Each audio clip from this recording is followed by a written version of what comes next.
आपको जो सिखा रहा हूँ वो ऐसे कि स्टेटमेंट ऑफ फाइनेंशियल पोजीशन कैसे बनाते हैं, एडजस्टमेंट वाली हम कैसे बनाते हैं, मैं आपको ये सिखा रहा हूँ। तो देखें एसएफपी जो होती है उसमें 3 चीज़ें आती हैं, एसेट्स, लायबिलिटीज़ एंड कैपिटल, 3 चीज़ें आती हैं।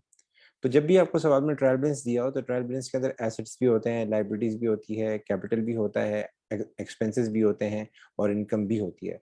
तो हमें क्या करना है, इनकम और एक्सपेंस को छोड़ के जो बाकी चीज़ें होती हैं वो हम एसएफपी में लिखते हैं। एसएफपी में हम क्यों लिखते हैं? ताकि हमें पता लग सके कि हमारी फाइनेंशियल पोजीशन क्या है, हमारे पास कितने एसेट्स हैं, कितनी लायबिलिटीज़ हैं, कितना कैपिटल है। तो जब भी हम एसएफपी बनाते हैं, सबसे पहले हम स्टार्ट करते हैं नॉन करंट एसेट से। किससे बेटा? नॉन करंट से स्टार्ट करते हैं। और नॉन करंट के लिए हम 3 कॉलम बनाते हैं। एक कॉलम बनाते हैं कॉस्ट का, एक कॉलम बनाते हैं एक्यूमुलेटेड डेप्रिसिएशन का, एक कॉलम बनाते हैं बुक वैल्यू का। असल में ये इसलिए करते हैं कि हमारे पास जो नॉन करंट एसेट होते हैं ना, वो वक़्त के साथ-साथ डेप्रिशिएट होते रहते हैं। तो रूल ये है, एक कॉन्सेप्ट पढ़ा होगा आपने हिस्टोरिकल कॉस्ट, कि हर चीज़ को कॉस्ट पे दिखाना है। तो हम भी ऐसे ही करते हैं कि हर चीज़ को पहले कॉस्ट में दिखाते हैं, फिर जितनी उसकी डेप्रिसिएशन हो चुकी है, जितनी उसकी वैल्यू हमने इस्तेमाल कर ली या गिर गई, उसको हम माइनस करते हैं और आखिर में उसकी असल वैल्यू को शो करते हैं, जिसको कहते हैं बुक वैल्यू। तो इसको बनाने का तरीका ये क्या होता है, आपने सबसे पहले सवाल में आइडेंटिफाई करना होगा कौन सी चीज़ नॉन करंट एसेट है। हर वो चीज़ जिसका प्रोविज़न फॉर डेप्रिसिएशन का अकाउंट आ रहा हो, जिस पे डेप्रिसिएशन लग रही हो, वो होता ही नॉन करंट एसेट है। तो सवाल में लैंड एंड बिल्डिंग दिया होगा, सवाल में आपको इक्विपमेंट दिया होगा, मोटर व्हीकल दिया होगा, इस तरीके से मशीनरी दिया होगा, इस तरीके से जो है कंप्यूटर इक्विपमेंट दिया होगा, फर्नीचर एंड फिटिंग दिया होगा, ये सारे क्या नॉन कैसेड हैं। तो पहले आपने ट्रायल बैलेंस से इसकी कॉस्ट देनी है, जाके वो लिखनी है, ठीक? उसके बाद आपने क्या करना है बेटा, उसके बाद आपने क्या करना है, डेप्रिसिएशन टोटल लिखनी होती है। एसओएफपी साल के एंड में बनती है, एसओएफपी कब बनती है? साल के एंड में बनती है। जो जो डेप्रिसिएशन सवाल में गिवन होती है वो साल के शुरू तक की होती है। इन शॉर्ट वो साल की बिगिनिंग की होती है कि साल के शुरू तक की हमारी कितनी डेप्रिसिएशन हुई है। तो यहाँ जो हम डेप्रिसिएशन लिखेंगे वो लिखेंगे टोटल। सर ये ज़रा समझ में नहीं आया क्या मतलब है? इसको ज़रा मैं गाइड कर दूँ, इसका मतलब क्या है? इसका मतलब है कि एक डेप्रिसिएशन वो होती है जो आपको ट्रायल बैलेंस में दी हुई होती है, जिसको आप प्यार से कहते हैं provision for depreciation, trial balance में दी होती है। और एक डेप्रिसिएशन वो होती है जो आप आईएएस के अंदर जाके लिखते हैं। तो यहाँ जो हमारे पास डेप्रिसिएशन आएगी, दोनों आएँगी। ट्रायल बैलेंस में जो डेप्रिसिएशन आ रही थी वो भी लिखेंगे और जो आपने आईएएस में रिकॉर्ड की है वो भी लिखेंगे। इन दोनों का जो टोटल होगा हमारे पास, वो उठा के हम यहाँ पे लिखेंगे और इसको माइनस करेंगे, माइनस करके हमारे पास क्या आ जाएगी? बुक वैल्यू आ जाएगी। इसको ज़रा मैं समझाने की कोशिश करता हूँ। ये एक सवाल है आपके सामने, एक सवाल है, इसको आप देख सकते हैं। अब इसमें कौन-सी चीज़ जो है हमारे पास उसमें आएगी, क्या बोलते हैं, नॉन क्वेश्चन में आएगा। तो इसमें आप शुरू से इसको पढ़ें, रेवेन्यू हमारा इनकम है, परचेज़ हमारा एक्सपेंस है, रिटर्न इनवर्ट जो है वो कॉन्ट्रा है, बट रेवेन्यू को कम करने के लिए होता है, कैरेज इनवर्ट हमारा एक्सपेंस है, एडवर्टाइज़मेंट हमारा एक्सपेंस है। आगे जाके कभी-कभार एट कॉस्ट का वर्ड भी यूज़ करता है, जैसे आप देखें लीज़ होल्ड, इसके आगे लिखा हुआ है cost, computer equipment cost, fixture and fitting cost और इनकी डेप्रिसिएशन के अकाउंट भी दिए हुए हैं आपको। इनके डेप्रिसिएशन के अकाउंट भी आपको दिए हुए हैं। तो ये हमारे क्या है? ये हमारे नॉन करंट एसेट है। तो जब भी हम एसएफपी बनाएँगे तो पहले हम इनकी कॉस्ट लिखेंगे जो हमें सवाल में दी हुई है। जैसे इसकी कॉस्ट यहाँ पे सवाल में दी हुई है 80,000, इसकी दी है 75,000, इसकी दी है 30,000। तो पहले हम लिखेंगे कॉस्ट। बस कोशिश ये करेंगे अगर कोई एडजस्टमेंट हुई है तो उसको एडजस्ट करेंगे। तो नीचे ये बहुत सारी बातें हुई हैं, इसमें हम देख लेते हैं कि कोई एडजस्टमेंट ऐसी है। नो सर, कोई भी एडजस्टमेंट ऐसी नहीं है जिसका ताल्लुक इन एसेट से हो। कभी-कभार क्या होता है, हम कोई एसेट परचेज़ करते हैं तो एसेट बढ़ जाता है। कोई एसेट डिस्पोज़ ऑफ करते हैं तो वो कम हो जाता है। वो वाली एडजस्टमेंट की बात कर रहा हूँ, तो ऐसी कोई भी नहीं है।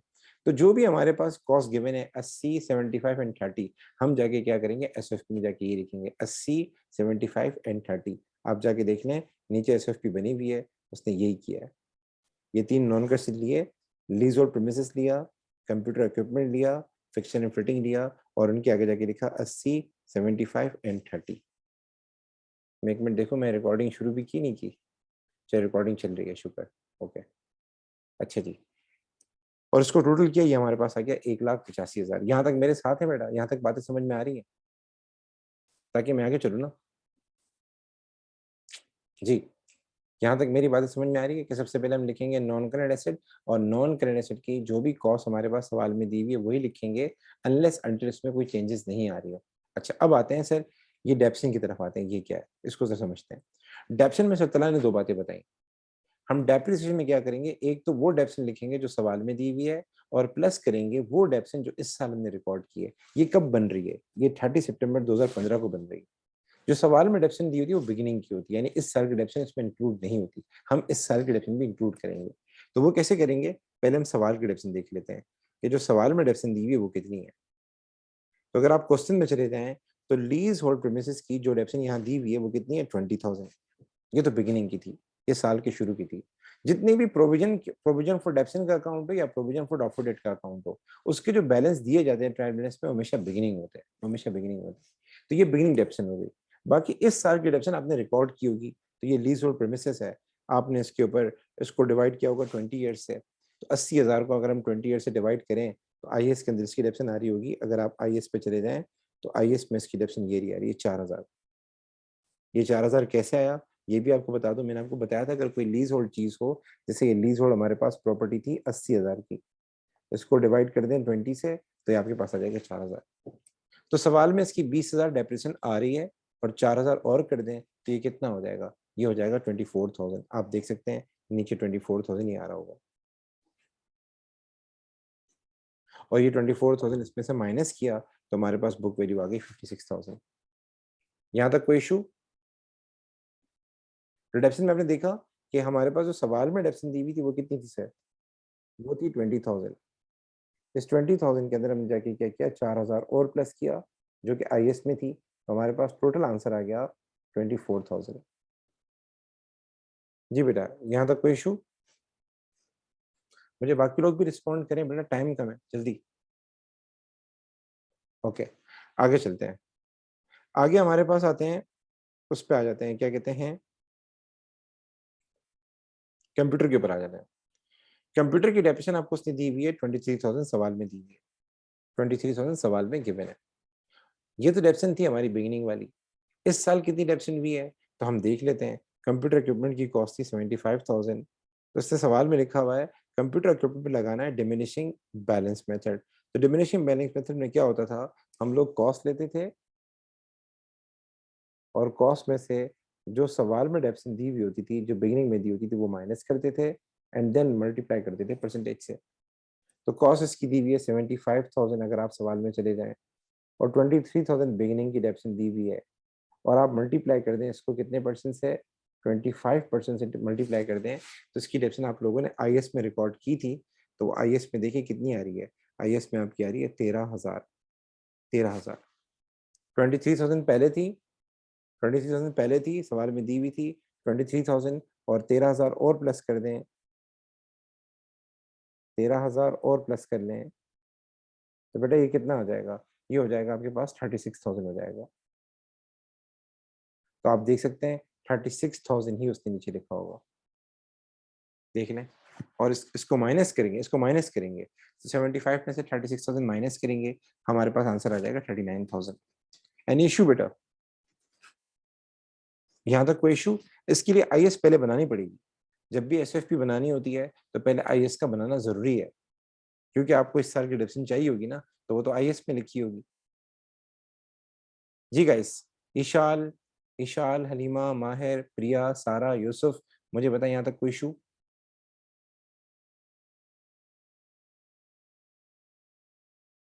गाइस मुझे चैट में लिख कर दें या मुझे, नो, नो सर और क्या। अच्छा जी, अब आते हैं हम लोग तीसरे पे आते हैं। तीसरा हमारे पास क्या था, फिक्सर एंड फिटिंग था। फिक्सर एंड फिटिंग की अगर आप देखें कॉस्ट है 30,000, और फिक्सर एंड फिटिंग की डेप्शन जो सवाल में दी हुई है वो कितनी है, वो 17,500, ये बिगिनिंग है। और नीचे लिखा हुआ है फिक्सर एंड फिटिंग पर 10% लगानी है। तो 30,000 का 10% निकालेंगे 3,000 आ जाएगा, 30,000 कॉस्ट थी। तो आप सवाल में देख सकते हैं इसने 3,000 रिकॉर्ड की है, ठीक है। तो 3,000 डेप्शन है इस साल की, और पुरानी डेप्शन कितनी थी सर, पुरानी डेप्शन आपकी आ रही थी 17,500। इसमें 3,000 और ऐड कर दें, 3,000 और ऐड करेंगे तो ये हो जाएगा आपका 20,000, 21,000, 20,500 हो जाएगी। 20,500 की डेप्शन हो जाएगी टोटल।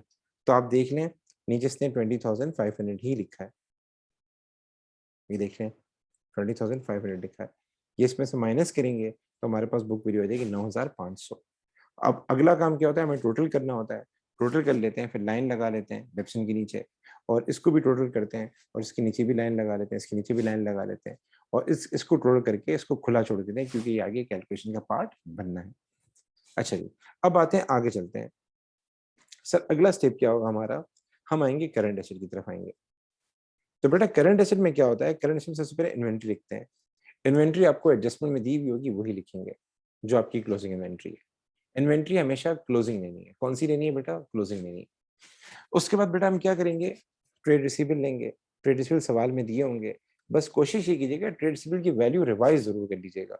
क्या मतलब, कभी कभार ऐसा होता है कि सवाल के अंदर वो ट्रेड रिसीवेबल दे देता है, वो सवाल के अंदर आपको ट्रेड रिसीवेबल दे देगा, किसमें, ट्रायल बैलेंस में। और एडजस्टमेंट में लिखा होगा कि इतने बैड डेट्स भी रिकॉर्ड करने हैं, इतने इररिकवरेबल डेट भी रिकॉर्ड करने हैं। तो सवाल के अंदर अगर उसने बैड डेट दिए हुए हैं, अगर सवाल के अंदर उसने बैड डेट्स दिए हुए हैं, तो वो बैड डेट्स आपने क्या करने होंगे, माइनस करने होंगे। सर कौन से वाले बैड डेट माइनस करने होंगे, जो एडजस्टमेंट्स के अंदर हो, जो एडिशनल इन्फो के अंदर हो, और जो आंसर आएगा वो आपने यहाँ लिखना होगा। ठीक है, तो ट्रेड रिसीवेबल के साथ क्या करना है, जो आपको ट्रायल बैलेंस में ट्रेड रिसीवेबल दिए हैं वो लेने हैं, और अगर उसने सवाल में कोई बैड डेट दिए हैं तो आपने माइनस करने हैं, तो माइनस करके जो आंसर है वो यहाँ लिखना है। फिर उसने एक परसेंटेज दी होती है, वो परसेंटेज आप इस वैल्यू के ऊपर अप्लाई कर दें, जो आंसर आएगा वो आपने माइनस कर देना है। इसको हम कहते हैं प्रोविजन फॉर डॉफर डेट का क्लोजिंग बैलेंस। तो अगर आपने प्रोविजन फॉर डॉफर डेट का टी अकाउंट बनाया हो, तो उसका जो बैलेंस सीधी है वो यहाँ पर आएगा। असल में क्या है, ये कॉन्ट्रा है। जैसे डेप्रिसिएशन कॉन्ट्रा होता है ना, इसी तरह ट्रेड रिसीवेबल को कम करने के लिए प्रोविजन फॉर डॉफर डेट आता है। तो अगर आपने इसका अकाउंट बनाया होगा तो उसका बैलेंस सीधी आएगा। अगर अकाउंट नहीं बनाया तो इन्हीं रिसीवेबल के ऊपर परसेंटेज अप्लाई कीजिएगा, जो आंसर आएगा वो आपने माइनस कर देना है। अच्छा जी, सर ये अदर रिसीवेबल क्या है? तो सवाल के अंदर आपने देखा होगा कभी-कभार क्या होते हैं, कुछ प्रीपेड एक्सपेंसेस होते हैं। तो हर एडजस्टमेंट के 2 इम्पैक्ट होते हैं। हर एडजस्टमेंट के 2 इम्पैक्ट होते हैं। तो अगर आपके पास कोई प्रीपेड एक्सपेंस है, कोई वेजेस प्रीपेड है, कोई एडवर्टाइजमेंट प्रीपेड है, तो जितना अमाउंट प्रीपेड है वो आपका एक्सपेंस से माइनस होता है, और आपका क्या नाम है, अदर रिसीवेबल का पार्ट बनता है। क्योंकि ये फायदा हमें आगे जाके मिलेगा, तो ये अदर रिसीवेबल का पार्ट होगा। उसके बाद सर इसमें आता है cash and cash equivalent. Cash and cash equivalent मिला के बोलते हैं कैश और बैंक को। कैश एंड कैश इक्विवेलेंट मिला के बोलते हैं कैश और बैंक के। तो आपका कैश का बैलेंस और बैंक का बैलेंस मिला के क्या कहलाता है, कैश एंड कैश इक्विवेलेंट कहलाता है। तो सवाल में अगर ये पॉजिटिव हो तो उसको हम करंट एसेट में शो करते हैं, अगर ये नेगेटिव हो तो ये आपकी लायबिलिटी में जाता है, बैंक ओवरड्राफ्ट में जाता है। तो आए जरा सवाल की तरफ आते हैं। पहले हम जरा देख लेते हैं हमारी क्लोजिंग इन्वेंट्री कितनी थी। क्लोजिंग इन्वेंट्री हमेशा एडजस्टमेंट में दी हुई होती है। तो क्लोजिंग इन्वेंट्री देख लें यहाँ पे कितनी आ रही है, 17,300। तो ये हमारी हो जाएगी क्लोजिंग इन्वेंट्री। उसके बाद बेटा क्लोजिंग इन्वेंट्री के बाद आपने ये देखना है कि कोई प्रीपेड एक्सपेंसेस है नहीं है। तो इस सवाल में लिखा हुआ है कि हमारे जो एडवर्टाइजमेंट एक्सपेंस थे, हमने 1500 का एक खर्चा किया था, और इसका फायदा हमें मिलना था 31 दिसंबर तक मिलना था। तो बेसिकली हमारे सवाल साल जो एंड हो रहा है वो 30 सितंबर को एंड हो रहा है। तो सितंबर के बाद क्या आता है, अक्टूबर आता है, नवंबर आता है, दिसंबर आता है। इसका मतलब क्या है, ये जो हमने 1500 का खर्चा किया था, इसका फायदा हमें मिलना था दिसंबर तक। कब तक मिलना था, दिसंबर तक मिलना था। और आपका साल एंड हो रहा है सितंबर में। तो सितंबर के बाद कौन सा महीना आता है, अक्टूबर, ये हो जाएगा प्रीपेड। उसके बाद क्या आता है, नवंबर, यही प्रीपेड हो जाएगा। दिसंबर, यही प्रीपेड हो जाएगा। 3 महीने क्या हो जाएंगे, प्रीपेड हो जाएंगे आपके। डिवाइडेड बाय ये जो पेमेंट है ये कितने महीनों की थी, तो ये सर अगस्त से लेके दिसंबर तक की थी। अगस्त से लेके दिसंबर तक सर ये 5 महीने हो जाते हैं। आप 5 से उसको डिवाइड कर दें, तो 3/5 करेंगे। अच्छा, ये पहले आपने आईएएस बनाया होगा तो ये किया होगा, वैसे भी किया होगा। तो 1500 को डिवाइड बाय 5 करें और मल्टीप्लाई बाय 3 करें, कितना आंसर आ जाएगा, सर ये आ जाएगा 900। तो ये 900 क्या है बेटा, ये हमारा प्रीपेड है। और जो भी चीज़ आपके लिए प्रीपेड होगी, ये कहाँ जाएगा बेटा, ये आपका क्या नाम है, अदर रिसीवेबल में जाएगा। ये अदर रिसीवेबल में जाएगा। तो अदर रिसीवेबल में क्या आता है, कोई प्रीपेड एक्सपेंस आता है। और इन्वेंट्री कितनी है, 17,300। अब आ जाए रिसीवेबल्स के ऊपर। रिसीवेबल की वैल्यू सवाल में दी हुई है कितनी, 44,400। हम यही लेके जाएंगे, लेकिन हम मेक श्योर करेंगे कोई बैड डेट तो नहीं है। तो बैड डेट हमें कहाँ से पता चलेगा, बैड डेट के लिए आपने क्या करना पड़ेगा, एडजस्टमेंट पढ़नी पड़ेगी। सबसे आखिरी वाली एडजस्टमेंट होती है बेड डेट की। तो इसमें आप पहले ये वाली लाइन पढ़ें, क्या लिखा हुआ है, क्या लिखा हुआ है, 6,400 हमारे क्या है, इररिकवरेबल है। तो इसकी एंट्री होती है, इसकी एंट्री क्या होती है, इसकी एंट्री ये होती है, बेड डेट को हम करते हैं डेबिट, जब इसको रिकॉर्ड करते हैं।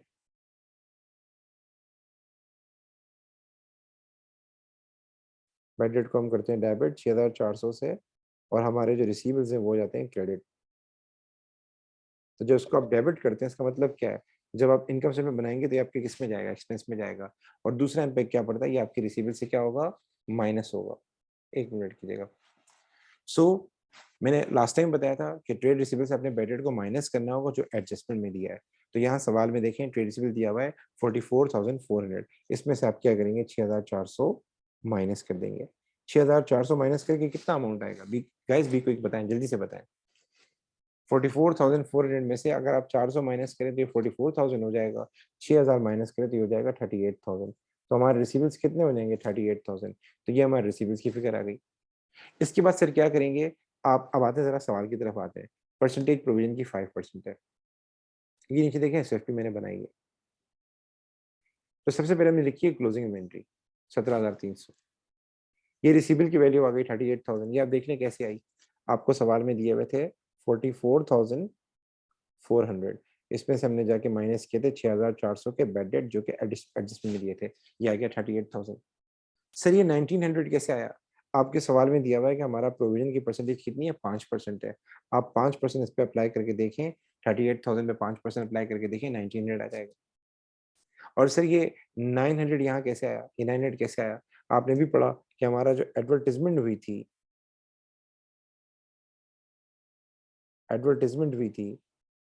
1500 की एडवर्टीजमेंट हुई थी, 3 महीने उसमें एक्स्ट्रा हो रहे थे, और टोटल वो 5 महीने की थी, तो ये कितना आ जाएगा, 900 आ जाएगा। तो जो भी आपका प्रीपेड एक्सपेंस है वो अदर रिसीवेबल में भी जाएगा। अगर वो हर हर एडजस्टमेंट पे दो इम्पैक्ट है, हर एडजस्टमेंट पे दो इम्पैक्ट, जैसे बैड डेट है आपने आईएस में भी रिकॉर्ड किया, रिसीवेबल से भी माइनस किया। इसी तरीके से प्रीपेड एक्सपेंस है, आपने एक्सपेंस से भी रिड्यूस किया, साथ में आपके करेंट एसेट का पार्ट भी बनेगा क्योंकि आपको आगे फायदा मिलना है। तो आखिर में हम क्या करते हैं, रिसीवेबल की नेट वैल्यू फाइंड करते हैं। तो नेट वैल्यू कैसे फाइंड करते हैं, नेट वैल्यू फाइंड करने का तरीका ये होता है कि जो भी आपके रिसीवेबल्स है उसमें से प्रोविजन माइनस करेंगे, हम प्रोविजन को लेस करेंगे। प्रोविजन हमारे पास कितना था, एक मिनट कीजिएगा, प्रोविजन हमारे पास था 1900, ये लेस करेंगे तो हमारे पास आंसर आ जाएगा 36,100। तो 17,300, 17,300, 36,100 और 900, इन तीनों का आप टोटल करेंगे, ये आ जाएगा 54,300।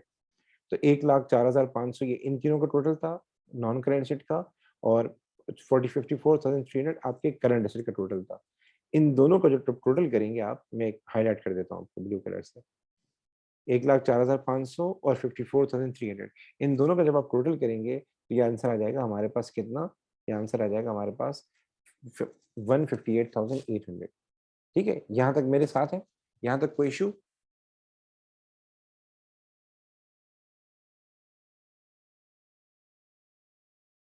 जी बेटा, ओके, यहाँ तक कोई इशू नहीं है। अच्छा जी, आगे चलते हैं। आगे बेटा, आगे आते हैं कैपिटल के सेक्शन में। कैपिटल के सेक्शन में हमारे पास क्या होता है, कैपिटल के सेक्शन में हमारे पास क्या होता है, सबसे पहले लिखते हैं कैपिटल एट बिगिनिंग। सबसे इसका फॉर्मेट मैंने आपको दिया हुआ है, इसका फॉर्मेट आपके पास मौजूद होगा, आप वहां से जाके देख लीजिएगा। तो कैपिटल के सेक्शन में हम सबसे पहले लिखते हैं capital at beginning. Capital at beginning हमेशा ट्रायल बैलेंस में दिया होता है, इसके लिए कोई मेहनत नहीं करनी पड़ती, ये सवाल में आपको दिया होगा। उसके बाद आपने क्या करना है, इसमें प्रॉफिट को ऐड करना है। हमारा कैपिटल क्या होता है, प्रॉफिट से बढ़ता है। तो सर ये प्रॉफिट कहाँ से आएगा, ये आपके पास आएगा आईएस से। आपको इनकम स्टेटमेंट पहले बनानी होगी। अगर आपने इनकम स्टेटमेंट बनाई हुई है तो इनकम स्टेटमेंट के अंदर आपके पास प्रॉफिट या लॉस आ रहा होगा। अगर प्रॉफिट आ रहा है तो ऐड करना है, लॉस आ रहा है तो माइनस करना है। उसके बाद हम ड्राइंग लेस करते हैं, ड्राइंग भी आपको ट्राइवेंस में दी हुई होगी। अगर एडजस्टमेंट में कोई आइटम दिया हुआ है तो आपने इसमें प्लस करना होगा। तो ये तीन चीजें बड़ी आसान है। कैपिटल आपको सवाल में दिया होता है, हम वही लिखते हैं। प्रॉफिट आईएस से आ जाता है, और ड्राइंग भी सवाल में दिया होता है, वो हम लेस करते हैं। तो आइए जरा सवाल की तरफ देखते हैं, इस सवाल की तरफ आ जाए।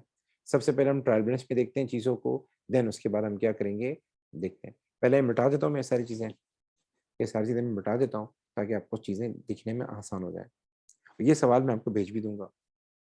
इस सवाल में हम देख लेते हैं, कैपिटल ये रहा दिया हुआ सबसे आखिर में, ये रहा, ये आपका ओपनिंग कैपिटल है, और ये आपके सामने ड्राइंग भी आ रही है 25,000 की। ठीक है। अच्छा, आपको प्रॉफिट चाहिए, प्रॉफिट तो आईएएस से आएगा, अगर आपने आईएएस बनाई होगी तो प्रॉफिट आ जाएगा। लेकिन एक छोटा सा काम आपने करना होगा, वो ये कि एक बार एडजस्टमेंट पढ़नी होगी। क्यों सर, तो आपने पढ़ा था कभी कभार क्या करता है, ऑनर गुड्स विड्रॉ करता है फॉर प्राइवेट यूज। तो जब वो गुड्स विड्रॉ करता है तो जाहिर है वो भी ड्राइंग है, इसकी ड्राइंग बढ़ जाएगी। इट्स एडिशनल इन्फो का क्या मतलब होता है? ज्यादातर एडिशनल इन्फो का मतलब क्या होता है कि ये चीजें हमने रिकॉर्ड नहीं की, ये चीजें हम भूल गए, पढ़ेंगे हम एक बार। तो ज्यादातर क्या होता है, अगर वो इस तरह की बात करता है कि उन्होंने गुड्स विड्रॉ किए हैं तो हमने रिकॉर्ड नहीं किए होंगे, तो जब उसको रिकॉर्ड करेंगे तो हमारी कॉस्ट ऑफ सेल्स पे भी इम्पैक्ट पड़ेगा और हमारी ड्राइंग क्या हो जाएगी, बढ़ जाएगी। Sir ji 3 types of business की इनकम स्टेटमेंट डिफरेंट होती है, तो एसएफपी भी डिफरेंस होती है। एसएफपी बेटा, एसएफपी सेम बनती है, बस फर्क ये होता है कि जो सर्विस बिजनेस होता है ना, सर्विस बिजनेस, उसकी एसएफपी में इन्वेंट्री नहीं आती, और जो मैन्युफैक्चरिंग बिजनेस होता है उसकी उसकी 3 इन्वेंट्रीज आ रही होती है। एसएफपी सेम है, एसएफपी में कोई इतना खास डिफरेंस नहीं है, इनकम स्टेटमेंट में थोड़ा बहुत डिफरेंस है, एसएफपी सेम है, तकरीबन एसएफपी सेम है। तो सर ड्राइंग के पीछे आते हैं कि उन्होंने कोई गुड्स तो विड्रॉ नहीं किया, नो सर, कोई भी चीज विड्रॉ नहीं की। तो इसका मतलब ये कि हमारे पास कैपिटल आ जाएगा 50,000, ड्राइंग आ जाएगी 25,000। अगर नीचे कोई कैपिटल की एडजस्टमेंट का कोई बेटा इसके फॉर्मेट मैंने भेजे हुए हैं आपको, जो मैं टॉपिक अभी करवा रहा हूँ ना, ये पूरे फॉर्मेट की एक लिस्ट, ये मैंने पूरा फॉर्मेट है इसका, आईएएस का और एसओएफपी का, ये ग्रुप में मैंने भेजा हुआ है, ये आप देख लीजिएगा ग्रुप में। अभी जो मैंने फॉर्मेट भेजा है ये ट्रेडिंग बिजनेस का है, ठीक है, आप देख लीजिएगा। तो हम अभी कैपिटल का पार्ट कर रहे हैं। तो सवाल में कैपिटल दिया हुआ है 50,000, ड्राइंग दी हुई है 25,000, और इसने आईएएस पहले से बनाई थी, तो आईएएस में इसने प्रॉफिट निकाला है कितना, आईएएस में प्रॉफिट आ रहा है 36,200, 36,200। तो हम ऐसे ही करेंगे, सबसे पहले लिखेंगे कैपिटल, आप आ जाएं देख लें, मैं ये सारे बाकी पार्ट मिटा देता हूँ तो आपको पढ़ने में आसानी हो जाएगी। देखें कैपिटल कितना है बेटा, 50,000, इसमें इसने प्रॉफिट 8 के 36,200, और आपकी ड्राइंग क्या नाम है माइनस कर दी, वो कितनी थी 25,000, ये आंसर आ गया 61,200। अच्छा कोशिश कीजिएगा ये कॉलम, ये सेकंड कॉलम में काम कीजिएगा, ये तो सवाल का फॉर्मेट है, आप मेरा फॉर्मेट फॉलो कीजिए तो सेकंड कॉलम में काम कीजिएगा। अगर थर्ड कॉलम में भी काम कर लेंगे या पहले कॉलम में भी काम कर देंगे कोई फर्क नहीं पड़ता इससे, असल वैल्यूज मेन मैटर करती हैं, डिस्क्रिप्शन मैटर करती है, इतना वो खास फॉर्मेट मैटर नहीं करता। लेकिन कोशिश कीजिएगा जो फॉर्मेट मैंने दिया आपको सामने रखकर आप सवाल कीजिएगा, मुझे दिखाइएगा, ताकि मुझे फोटो भेज दीजिएगा, मैं देख लूँ इसमें कोई एरर तो नहीं है। इवन आप लोगों ने आईएएस भी अगर बनाई है तो उसकी भी पिक मुझे भेजिएगा जरूर, कि कुछ कोई इसमें एरर हो, कोई मसला हो तो मैं ठीक कर दूँ, ठीक है। चलिए, तो ये हो गया कैपिटल का सेक्शन। इसमें बस इशू ये होता है, ये जो ड्राइंग दी हुई है ना, ड्राइंग, इसका आपने थोड़ा ख्याल करना होता है। अगर एडजस्टमेंट में कोई ऐसी बात है कि हमने कोई गुड्स विड्रॉ किए हैं तो ड्राइंग उससे बढ़ जाएगी, तो आपने वो ऐड करना होगा बस। आगे चलते हैं, आगे हमारे पास क्या आता है, नॉन करंट लायबिलिटी आता है। तो इसमें आपने लोन लिखना है। अच्छा लोन के आगे समटाइम वो डेट लिखता है, वो डेट बड़ी मैटर करती है। अगर फॉर सपोज हमारा हमारा साल अभी चल रहा है 2018, 2018, और वो सवाल में लोन दे देता है और कहता है कि ये लोन मैं 2019 में पे करूंगा, तो ये लोन फिर नॉन करंट लायबिलिटी में नहीं आएगा। नॉन करंट लायबिलिटी में वो चीजें आती हैं, नॉन करंट लायबिलिटी में वो चीजें आती हैं जो हमें 1 साल के बाद देनी है, जो चीजें हमें विद इन ईयर पे करनी होती हैं, जो चीजें हमें 1 साल के अंदर देनी होती हैं, वो हमारी नॉन करंट लायबिलिटी में नहीं आती। नॉन करंट लायबिलिटी वो चीजें आती है जो आफ्टर 1 ईयर देनी हो। तो आप 2018 के आखिर में खड़े हैं, 2019 में एक चीज पे करनी है, तो भले वो लोन हो लेकिन वो फिर शॉर्ट टर्म लोन कहलाता है, फिर वो करंट लायबिलिटी में आता है। मैं जरा समझाता हूँ आपको, जरा इस सवाल में आ जाए। इस सवाल में इसने आपको वो दिया होगा, लोन दिया होगा, ये देखें लोन दिया हुआ है इस सवाल में, ठीक है, इसके आगे डेट नहीं लिखी हुई। तो अगर डेट नहीं लिखी हुई तो हम इसको फिर नॉन करंट लायबिलिटी कंसिडर करते हैं।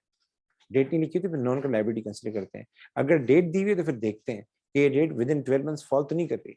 जैसे ये सवाल जो है ना, ये जो सवाल आप कर रहे हैं, ये हम इस डेट पे खड़े हैं, 30 सितंबर 2015 खड़े हैं। अगर ये लोन हमें 2016 में पे करना होता तो फिर ये हमारे लिए करंट लायबिलिटी कहलाता, फिर उसको हम नॉन करंट लायबिलिटी में नहीं करंट लायबिलिटी में लिखते हैं। तो ये डेट का ख्याल कीजिएगा। तो इसको हम क्या करेंगे, नॉन करंट लायबिलिटी में जाके लिख लेंगे एज इट इज। इसने ऐसे ही किया है, नॉन करंट लायबिलिटी में जाके, ये नॉन करंट लायबिलिटीज हैं, और नॉन करंट लायबिलिटी में जाके इसने 8% बैंक लोन जाके लिखा है 40,000। ठीक है सर। अच्छा जी, आगे चलते हैं सर, आगे चलते हैं सर। आगे हम क्या करेंगे, करंट लायबिलिटी में आएंगे। करंट लायबिलिटी में आप लोगों ने क्या करना होता है, करंट लायबिलिटी में आपने सबसे पहले लिखना होता है ट्रेड पेबल। ये सवाल में गिवन होते हैं, इसमें कोई इतना बड़ा इशू नहीं होता। ट्रेड पेबल के बाद क्या करना होता है, अदर पेबल लिखने होते हैं। अदर पेबल में क्या आता है, ये जरा नोट कर लें, ये जरा नोट कर लें। अदर पेबल में बेटा दो चीजें आती हैं, अदर पेबल में दो चीजें आती हैं। एक आपका आता है अक्रूड एक्सपेंस, एक आपका आता है अक्रूड एक्सपेंस। जैसे प्रीपेड एक्सपेंस होता है ना, ऐसे अक्रूड एक्सपेंसेस भी होते हैं, जो आपने पे नहीं किए होते वो आता है। दूसरा आपका इंटरेस्ट आता है जो आपने अभी तक पे नहीं किया। तो इंटरेस्ट का मैं इंशाल्लाह कल बताऊंगा इंटरेस्ट की क्या एडजस्टमेंट होती है। तो जो इंटरेस्ट आपका अक्रूड होता है वो भी आता है, ठीक है। इंटरेस्ट के बारे में बेटा मैं कल क्लास में बताऊंगा। और उसके अलावा बैंक ओवरड्राफ्ट आता है। ये 3 चीजें इसमें आती हैं। तो ट्रेड पेबल तो सवाल में दिए होते हैं, वो एज इट इज लिख देते हैं। अदर पेबल के लिए आपको मेहनत करनी पड़ेगी, अदर पेबल के लिए आपको एडजस्टमेंट पढ़नी पड़ेगी। तो कोई अक्रूड एक्सपेंस है वो आएगा, और दूसरा जो इंटरेस्ट आपने अभी तक पे नहीं किया वो आएगा। तो सर हम देख लेते हैं, पहले हम देख लेते हैं सवाल में। मैं चीजें हाईलाइट कर देता हूँ आपको ताकि आपको पता लग जाए। सबसे पहले आते हैं अदर ट्रेड पेबल के ऊपर आ जाते हैं। ट्रेड पेबल ये रहे 38,700 दिया गया आपको, ठीक है। अच्छा जी, उसके बाद आ जाते हैं, ये देखें अक्रूड लिखा हुआ है 2,600 का। अक्रूड कहाँ जाएगा सर? अक्रूड जाएगा अदर पेबल में जाएगा। सर उसके अलावा क्या आएगा? उसके अलावा बेटा हमारे पास बैंक लोन आएगा। अच्छा, बैंक लोन का बेटा मसला आएगा ना, ये अच्छा। बैंक लोन का मैं आपको एक और बात बता रहा हूँ जो मैं नहीं बताई, मैं बताऊंगा अभी आपको। अच्छा जी, उसके बाद बेटा इंटरेस्ट आएगा। इंटरेस्ट कैसे पता लगाएंगे? तो इंटरेस्ट का मैंने बच्चों को एक बात बताई थी कि अगर सवाल में इंटरेस्ट के बारे में कुछ भी नहीं लिखा हो, किसके बारे में? इंटरेस्ट के बारे में। सवाल में अगर इंटरेस्ट के बारे में कुछ भी नहीं लिखा हो तो आईएएस में फिर टोटल इंटरेस्ट जाता है। आईएएस में क्या जाता है? टोटल इंटरेस्ट जाता है। टोटल इंटरेस्ट का मतलब क्या होता है कि जैसे सवाल कर रहे हैं आप, इसमें लिखा हुआ है 8% बैंक लोन 50,000। तो टोटल इंटरेस्ट कैसे फाइंड करते हैं? बड़ा आसान तरीका होता है। हम लिखते हैं परसेंटेज, देन मल्टीप्लाई करते हैं लोन से। अगर लोन साल के बीच में लिया है तो फिर उसको प्रोपोर्शन करते हैं और डिवाइड बाय 12 करते हैं, अगर लोन साल के बीच में लिया हुआ है। तो यहाँ ऐसा कुछ भी नहीं बोला हुआ, ठीक है। तो टोटल इंटरेस्ट कैसे फाइंड करेंगे? परसेंटेज को मल्टीप्लाई करेंगे लोन से। अगर लोन आपने इस साल लिया और साल के बीच में लिया है तो फिर प्रोपोर्शन करते हैं इंटरेस्ट को। दोबारा सुनना है, अगर सवाल में इंटरेस्ट के बारे में कुछ भी नहीं बोला गया, ये नीचे एडजस्टमेंट है, इसमें इंटरेस्ट के बारे में कुछ भी नहीं बोला, तो फिर हम क्या करते हैं? टोटल इंटरेस्ट फाइंड करते हैं और आईएएस पे जाता है। क्या मतलब? आप 8% लें, 8% को मल्टीप्लाई करें 50,000 से, ठीक है ना। तो ये कितना आ जाएगा? ये आ जाएगा आई थिंक सो 4,000 आ जाएगा। ये 4,000 हमारा असल इंटरेस्ट है और यही जाएगा ये इसमें, यही जाएगा इसमें। अगर आप जाके देखें, इसने 4,000 ही लेके गया होगा आई इसमें। आप देख सकते हैं कितना गया, 4,000 गया। अब सीन क्या है? अब अक्रूड इंटरेस्ट कितना है उसके लिए आपने इसको कंपेयर करना होता है, हमने पे कितना किया इंटरेस्ट। तो ये देख लें, हमने इंटरेस्ट पे कितना किया? 3,000। दोबारा सुन लें, अगर सवाल में इंटरेस्ट के बारे में कोई भी चीज मेंशन नहीं हो कि इंटरेस्ट कितना अक्रूड है या कितना पे किया हुआ है, तो आपने टोटल इंटरेस्ट फाइंड करना पड़ेगा इस फॉर्मूले के तहत। इसमें इंशाल्लाह कल मैं क्लास में बताऊंगा आपको और बातें। तो टोटल इंटरेस्ट हमारे पास आ गया 4,000, उसको कंपेयर करेंगे जो इंटरेस्ट हमने पे किया 3,000, तो इसका मतलब है कि 1,000 अक्रूड था। तो अदर पेबल में क्या जाता है? दो चीजें जाती हैं, आपका अक्रूड एक्सपेंस जाता है, तो उसमें एक चला जाएगा आपका ये डिस्ट्रीब्यूशन कॉस्ट, दूसरा अक्रूड इंटरेस्ट जाता है, उसमें चला जाएगा 1,000। तो 2,600 प्लस 1,000, 2,600 प्लस 1,000, ये कितना हो जाएगा? ये हो जाएगा 3,600। ये आपका जाएगा अदर पेबल में, ये आपका जाएगा अदर पेबल में, ठीक है। अच्छा जी, और इसके अलावा इस सवाल में बैंक वगैरह का बैलेंस देख लें, बैंक ओवरड्राफ्ट तो नहीं है, तो एक बार इस सवाल को देख लें। तो ये लिखा हुआ है बैंक क्रेडिट, क्या लिखा हुआ है? Bank credit. बैंक डेबिट का मतलब होता है वो आपके लिए एसेट है, और बैंक क्रेडिट का मतलब क्या होता है? वो आपके लिए क्या है? ओवरड्राफ्ट है। तो ये ओवरड्राफ्ट जाएगा आपकी करंट लायबिलिटी में। अच्छा, एक आखिरी बात जो इस सवाल में नई चीज थी, वो ये कि इस सवाल में वो कह रहा है कि हम जो लोन पे करते हैं, हम लोन एक साथ पे नहीं करेंगे, लोन हम इंस्टॉलमेंट में पे करेंगे। किस में पे करेंगे? इंस्टॉलमेंट में पे करेंगे।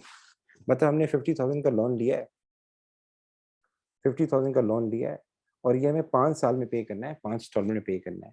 अगर हम इसको डिवाइड बाय 5 कर दें तो इसकी एक इंस्टॉलमेंट हो जाएगी 10,000। क्या मतलब? इसका मतलब ये कि हमने लोन लिया है, तो लोन ज्यादातर क्या होता है? 5 साल बाद सुकून से देना होता है, लेकिन यहाँ ऐसा नहीं है, हर साल हम थोड़ा थोड़ा करके देते रहेंगे। तो इसका इम्पैक्ट, इसकी कोई एडजस्टमेंट नहीं होती, बस इसका इम्पैक्ट ये पड़ता है कि हम थोड़ा पोर्शन करंट लायबिलिटी में भी दिखाएंगे। मैंने आपको भी बताया कि करंट लायबिलिटी में लोन जा सकता है अगर आपने विद इन 1 ईयर पे करना हो। तो ये जो 10,000 रुपए हैं, ये आपने विद इन 1 ईयर देने, ये आपने अगले साल देने हैं। किस डेट पे? अक्टूबर पे देने हैं, अगले साल, ठीक है। भले अगले साल देने हो। तो करंट लायबिलिटी की डेफिनेशन क्या है? करंट लायबिलिटी की डेफिनेशन ये है कि these are the liabilities which are to be settled in next 12 years, in next 12 years, या within sorry 12 months. Current liability वो लायबिलिटी होती है जो 12 मंथ्स के अंदर हमें पे करनी होती है। तो ये 10,000 रुपये आपको अगले साल देने हैं, अगले 12 महीने में देने हैं, ये करंट लायबिलिटी में जाएगा। और इस 10,000 में से 50,000 माइनस कर दें, 40,000 जाएगा आपकी नॉन करंट लायबिलिटी में। तो ये देख लेते हैं जरा, इसने ऐसे ही किया होगा। इसने आपकी करंट लायबिलिटी में, आपकी नॉन करंट लायबिलिटी में 40,000 लिखा है, आपकी 50,000 नहीं लिखा, और वो जो 10,000 रुपये वो कहाँ लिखा है, ये रहा लिखा है। दूसरा, ट्रेड पेपर सवाल में दिए हुए थे 38,700 एज इट इज लिखे हैं। अदर पेपर में मैंने आपको पहले बताया डिस्ट्रीब्यूशन कॉस्ट का 2,600 जाएगा और 1,000 रुपये जाएगा इंटरेस्ट का, टोटल आ गया 3,600। और बैंक का ओवरड्राफ्ट दिया था वो आया था 5,300। इन तीनों इन सब का टोटल करेंगे, ये हो जाएगा 5,57,600। और इन तीनों को टोटल करेंगे, कैपिटल का, नॉन करंट लायबिलिटी का और करंट लायबिलिटी का, इन तीनों को प्लस करेंगे तो ये आ जाएगा 158,800। सर एडजस्टमेंट नंबर 4 दोबारा समझाएं, मेरा वाईफाई बंद हो गया था। ओके,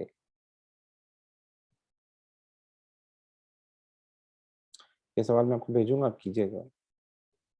देखिए बेटा, ये बहुत प्यारी एडजस्टमेंट है। बेसिकली मैंने आपको बताया था कि हमारे पास क्या होता है, सवाल जब आता है तो सवाल में लोन के आगे डेट लिखी होती है, ठीक है। अच्छा, तो इसकी एडजस्टमेंट दो तरीके से होती है, मैं दोनों तरीके बता देता हूँ। टाइम 5 मिनट तो लेते हैं, पहले मैं सारा मिटा दूँ। कभी कभार क्या होता है, जैसे आपका सवाल 2015 में एंड हो रहा है, आपका साल 2015 में एंड हो रहा है, तो वो इस लोन के आगे लिखेगा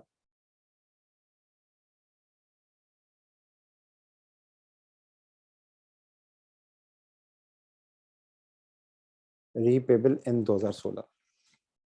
अगर वो सवाल में कहता है रीपेबल इन 2016 और आप 2015 में खड़े हैं, कब खड़े हैं, 2015 में खड़े हैं, तो इसका मतलब आपने नेक्स्ट 12 मंथ के अंदर ये पे करना है। तो ये लोन फिर नॉन करंट लायबिलिटी में नहीं जाएगा, ये करंट लायबिलिटी में जाएगा, क्योंकि आपको नेक्स्ट 12 मंथ में ये पे करना है। ठीक, करंट लायबिलिटी का मतलब ये नहीं है कि उसमें लोन नहीं आएगा। करंट लायबिलिटी में हर वो चीज़ आती है जो नेक्स्ट 12 मंथ्स में देनी होती है, जो नेक्स्ट 12 महीने में देनी होती है, वो हर वो चीज़ आएगी। ठीक, और कभी कभार ये होगा कि वो आपको यही लोन की एडजस्टमेंट देगा और इसके आगे लिख देगा 2020। तो आप 2015 में खड़े हुए हैं और आपको 2020 में देना है, मतलब 1 साल के बाद देना है, मतलब 5 साल है, अच्छा खासा टाइम है। तो हर वो चीज़ जो आफ्टर 1 ईयर देनी है वो क्या कहलाएगा, वो नॉन करंट लायबिलिटी कहलाएगी, वो नॉन करंट लायबिलिटी में लेके जाएंगे। अच्छा, इस सवाल में से डेट नहीं दी थी, इसने नीचे ये एडजस्टमेंट दी है, एडजस्टमेंट 4। इसमें ये कह रहा है कि ये जो लोन हमने लिया था ये हमें 5 इक्वल इंस्टॉलमेंट में देना है और हर इंस्टॉलमेंट हमने 1 अक्टूबर को देनी है। ठीक है, इसका मतलब आप 30 सितंबर 2015 में खड़े हैं, 30 सितंबर 2015 में खड़े हैं, इसका मतलब आपको अगले दिन एक इंस्टॉलमेंट तो देनी है। सो विद इन 12 मंथ्स एक इंस्टॉलमेंट तो आपने पे करनी है। वो जो एक इंस्टॉलमेंट आपने पे करनी है विद इन 12 मंथ्स, वो हो जाएगी करंट लायबिलिटी में। तो उसको कैसे फाइंड करेंगे, आपने लेना है 50,000 लोन का अमाउंट, जो हमारा ड्यू अमाउंट है, उसको डिवाइड करना है 5 से, ये आंसर आ जाएगा 10,000।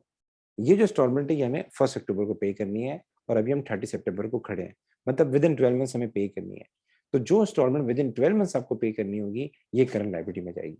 तो सर 50,000 में से 10,000 तो करंट लायबिलिटी में चला जाएगा, बाकी इसमें से कितना बच जाएगा, अगर हम 50 में 10 माइनस कर दें तो बाकी बच जाएगा 40,000। ये 40,000 जाएगा नॉन करंट लायबिलिटी में। इन शॉर्ट जाएगा पूरा 50,000 एसओएफपी में, लेकिन वो ब्रेक होके जाएगा। 10,000 जाएगा आपकी करंट लायबिलिटी में एक पोर्शन, और आपका बाकी जो पोर्शन है वो नॉन करंट लायबिलिटी में शो होगा। ठीक है, यहाँ तक बेटा मेरी बातें सही हैं। अच्छा, आप लोगों को बेटा क्या करना है, ये सवाल मैं भेज रहा हूँ ग्रुप में, आपने कोशिश करनी